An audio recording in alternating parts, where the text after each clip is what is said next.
Hello, I'm back again. This week I'm going to talk about Shirley Ann Jackson.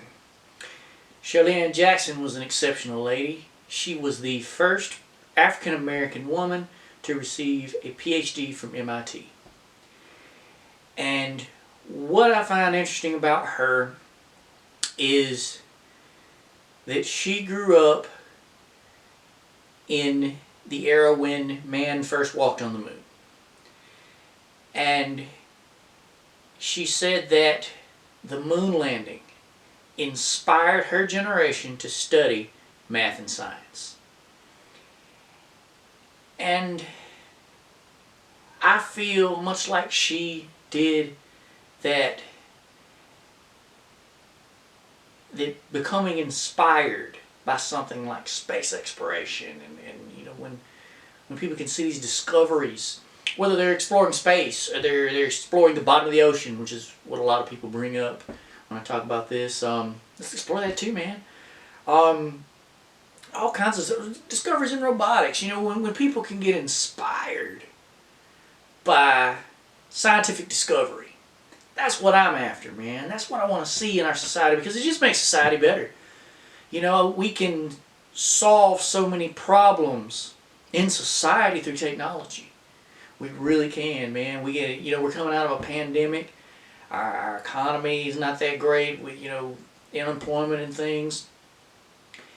If we can become inspired to be smarter people, right? I mean, that helps us as individuals. And if we can come together and try to build great things, well, of course, that's going to improve our economy. New scientific discoveries can create jobs. We can, if we can grow food for people in outer space or on the moon, we ought to be able to do it down here. We can solve the problem of hunger, right? You know, things like that, man. I just want to see everybody become inspired as I have. You know, I'm really trying to be as smart of a person as I can be, and I'm working on some cool stuff in my shop. Maybe I'll show you guys some of that stuff. You know, yeah, I want us all to become inspired, and I want us to do it together. And of course, I talked about Shirley Ann Jackson, African American lady, whom I greatly admire. You know, and I'm white, right? And if you look at, you know, Carl Sagan, white guy, great astronomer, he passed the torch down to Neil deGrasse Tyson. Maybe you heard of that guy. You know, a black dude. You know, who's reaching across racial lines. I'm a big comic book fan. I know Marvel Comics.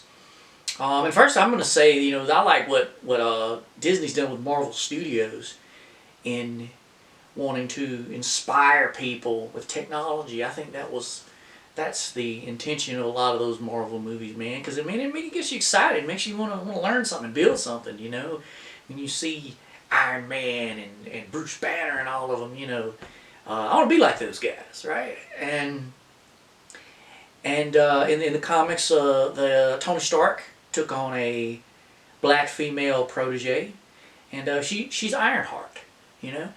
And I don't know about you guys, but I want to see that movie. Give me a Scotch, Tony Stark, and Ironheart, because I'm starving, right? And Black Panther. Man, you look at Black Panther. Black Panther just shows an appreciation for African heritage. And it's technological, you know. It shows great black scientists. And I mean, I dig it, you know. I think it probably was inspired by Timbuktu. Timbuktu was a great city that was built, you know, when white folks was in the Dark Ages. You know, a bunch of old rednecks up there wasn't doing nothing right. And Timbuktu was built in Africa by black people. Greatest center of learning in the world. You know, they were just, and you know, I think that could have been some inspiration for Wakanda. You know, and man, I just I love my sci-fi, and I love comic books, and I love becoming inspired, and I love racial harmony, and I want to see us all all my Moors and Vikings come together, inspire each other, work together. Explore